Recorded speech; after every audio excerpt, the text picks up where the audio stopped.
Ce matin à Abidjan, c'est jour de rentrée au collège Enco Riviera International School. Les élèves arrivent accompagnés de leurs parents, sous l'œil vigilant de la directrice.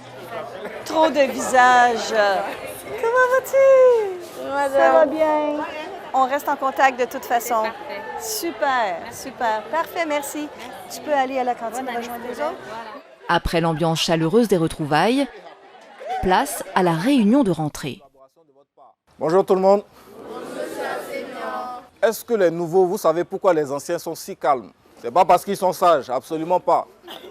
C'est juste parce que quand je suis arrêté devant eux, tant que je n'ai pas le silence, je ne parle pas.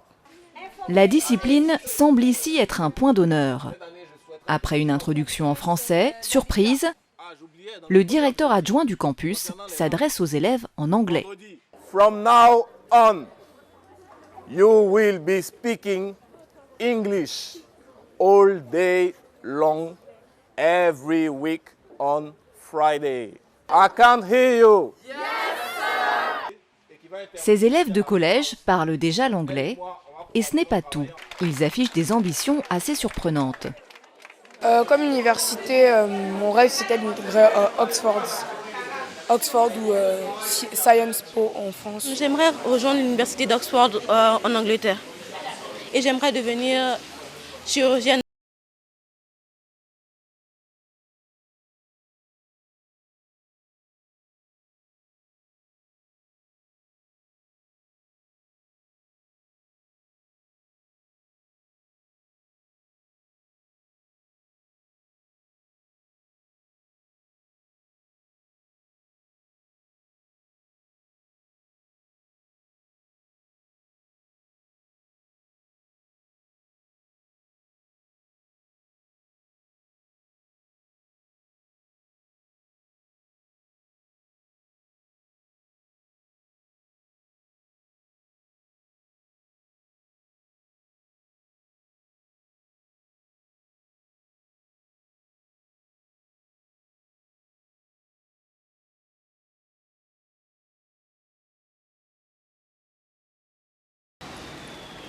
« 8 heures du matin, 200 élèves sont attendus pour cette rentrée scolaire.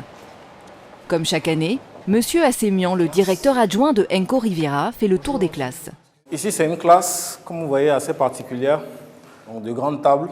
Ils sont assis autour et l'objectif, c'est qu'ils puissent interagir les uns avec les autres. Une disposition des salles de classe bien particulière et un standing comparable aux écoles UP de la capitale. Salle climatisée, Wi-Fi, Internet, le tout en petit effectif, pas plus de 25 élèves par classe. Ce standing fait partie des normes exigées pour pouvoir délivrer le bac international, appelé aussi IB. Un cursus sanctionné par l'obtention d'un diplôme à la fin du lycée, proposé par seulement 4000 établissements scolaires dans le monde, et qui ouvre les portes des plus grandes universités internationales. Étudier à Enco dans ces conditions a un prix, entre 1,7 million et 2,5 millions de francs CFA par élève pour l'année scolaire. Le coût de ce type d'éducation-là est vraiment très élevé. On est au-delà de 10 millions de francs CFA, vous comprenez? Et ici en Côte d'Ivoire, ce qu'on a fait, c'est de rendre ça le plus accessible possible. Donc vous allez voir qu'à partir de la 6e chez nous, on est à 1,7 million. En moyenne, pour le lycée, quand vous arrivez dans les classes supérieures, on est à 2,5 millions.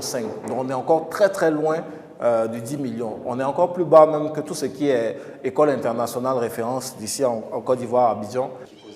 Pour pratiquer des prix aussi compétitifs, quasiment 3 à 4 fois moins chers que les autres écoles du même type en Côte d'Ivoire, Enco joue sur son recrutement, mais aussi sur sa gestion des bâtiments scolaires. Un business model que nous décrypte la directrice d'Enco en Afrique de l'Ouest. Chez Enco, le business management est fait en sorte que nous devons, de par la mission, garder les frais de scolarité le plus bas possible. Donc, nous n'allons pas construire d'école. On ne sait pas faire ça. Du moins pas pour l'instant, on n'a pas l'expertise. Nous arrivons dans un pays, on ouvre une école, on loue des locaux, donc on vient déjà de minimiser nos frais. Nous formons nous-mêmes nos enseignants et nous priorisons les locaux.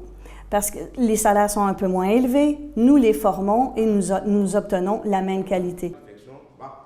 Enco mise donc sur des enseignants locaux sur lesquels elle investit. Chacun d'entre eux suit une formation en ligne obligatoire exigée par le système IB. Coût pour Enco, 450 $ par professeur. À cela s'ajoutent 100 heures de formation dispatchées tout au long de l'année.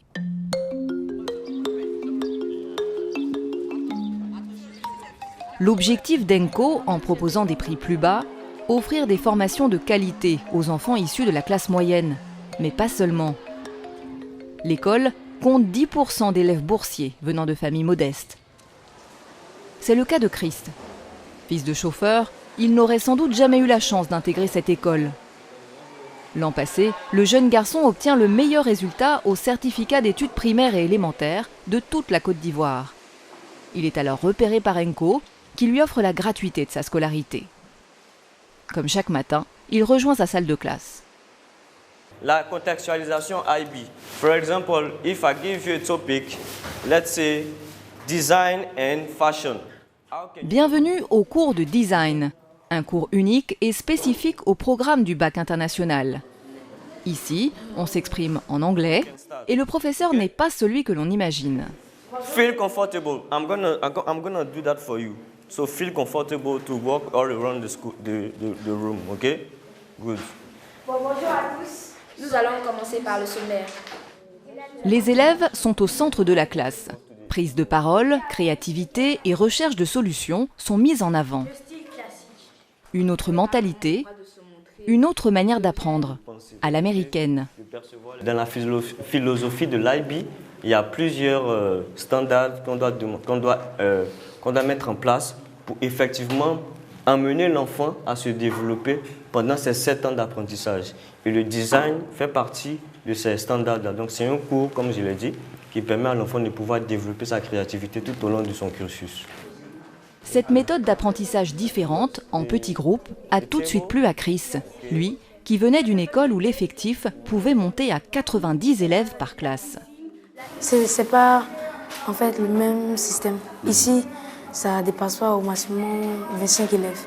C'est au maximum 19, 20. Mais pourtant avant, c'était au maximum 50 élèves ou 90 élèves. Donc, ça ne permet pas aux élèves de mieux comprendre. Pourtant, ici, si tu n'as pas compris, tu peux lever ton doigt et ils vont te réexpliquer. Être élève à Enco a nécessité des sacrifices. Chris a quitté le domicile familial d'Aboisseau, à 2 heures d'Abidjan. Loin de ses parents, il réside en internat la semaine. Le week-end, il rejoint cet immeuble du quartier de Williamsville, où vit son frère aîné. Son cahier d'école n'est jamais loin. Chris a été reconnu meilleur élève de Côte d'Ivoire. À ce titre, il a reçu un prix d'excellence de 10 millions de francs CFA, une bourse de l'entreprise de son père, en plus de celle d'Enco. C'est vraiment inespéré. Déjà, comme le père le disait, lui, il n'a été qu'un simple un chauffeur à Palmsy et à Nia. Voilà, il était chauffeur. Et avec vraiment ce qu'il gagne, il serait véritablement difficile s'il n'avait pas eu, n'est-ce pas, cette aide-là d'envoyer cet enfant à Enco. Donc vraiment, c'est une grâce, c'est une satisfaction totale. Alors, comme je l'ai dit, on n'espérait pas voir un jour Chris dans cette école. Une situation d'autant plus inespérée que Chris est le dernier fils d'une famille de 11 enfants. Une famille nombreuse qui cache un secret pour l'excellence. Son cousin a été distingué meilleur élève de Côte d'Ivoire lui aussi, mais en dictée. Aujourd'hui, l'aîné de Chris rêve grand pour l'avenir de son jeune frère. On souhaite peut-être qu'il soit dans des grandes universités internationales, aux États-Unis, pourquoi pas, et puis revenir avec vraiment des diplômes consistants, mais pour venir servir, n'est-ce pas, son pays. Voilà, donc c'est le plus grand rêve. Mais je pense que le métier, c'est lui-même qui détermine, qui choisit son métier. Voilà. Concentré sur ses devoirs, Chris a encore une vague idée du métier qu'il compte faire demain. Alors Chris, qu'est-ce que tu souhaiterais devenir plus tard?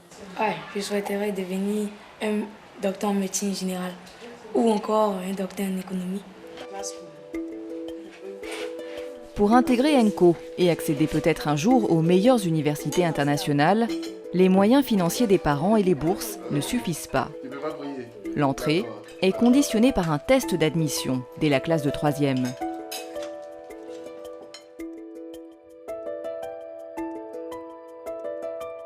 Lycée ENCO John Wesley International, dans le quartier d'Angré.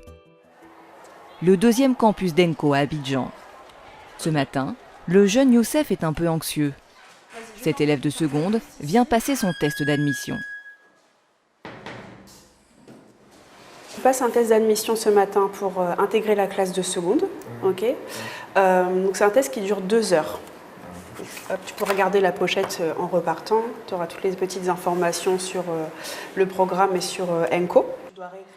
Pendant 2 heures, il devra répondre à un questionnaire pour évaluer son niveau d'études. On le fait passer à tous les élèves de 3e ou de seconde qui veulent intégrer la seconde chez ENCO John Wesley parce qu'on a besoin de savoir quelles sont leurs capacités académiques. C'est un programme qui est vraiment très exigeant, le baccalauréat international. On a besoin de voir si les élèves ont quand même certaines solidités au niveau de leurs connaissances en français et en mathématiques. À première vue, ce test a l'air on ne peut plus banal. Pourtant, 90% des candidats échouent. Un taux d'échec important, censé garantir la qualité des élèves sélectionnés, mais qui ne fait pas forcément les bonnes affaires d'ENCO. Nous, on a l'habitude de dire qu'on n'est ni meilleur ni moins bien que d'autres établissements. Simplement, on propose quelque chose qui est différent. Et c'est vrai qu'on s'inscrit dans une formation d'excellence. Le baccalauréat international, si vous faites un peu vos recherches sur ce programme, vous allez voir que, par exemple, c'est le bac qu'a obtenu Justin Trudeau, le Premier ministre canadien, qu'a obtenu aussi le cofondateur de Facebook. Donc c'est vraiment un programme qui est extrêmement exigeant. Un programme exigeant qui continue de séduire de nouveaux élèves comme Youssef. Depuis tout petit, même, je rêvais de faire mes études aux États-Unis. Donc, grâce à Dieu, je suis tombé sur un établissement qui donne cette chance-là.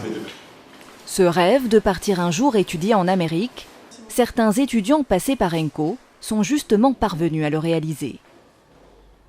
On va voir ce que ça va donner. Cet après-midi, la directrice va prendre des nouvelles de l'un d'entre eux. Admis dans la prestigieuse université de UBC à Vancouver au Canada en juillet dernier.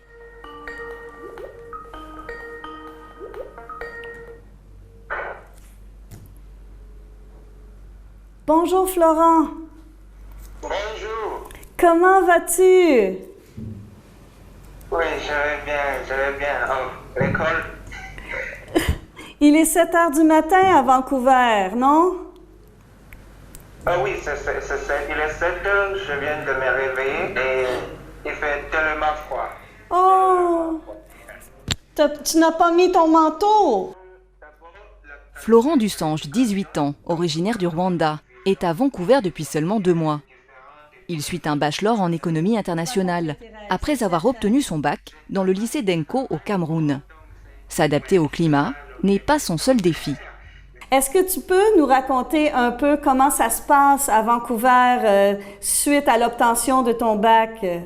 Oui, à Vancouver, l'école est un peu intense, mais je crois que comme j'ai fait le IB à ENCO, je suis un peu habitué à apprendre des cours qui sont un peu plus difficiles.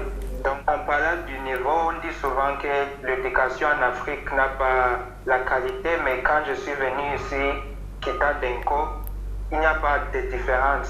En fait, il y a même des moments là où je les dépasse. Donc, ça... Tu sais, Florent, ça fait ma fierté aujourd'hui, ça. Ça fait ma journée.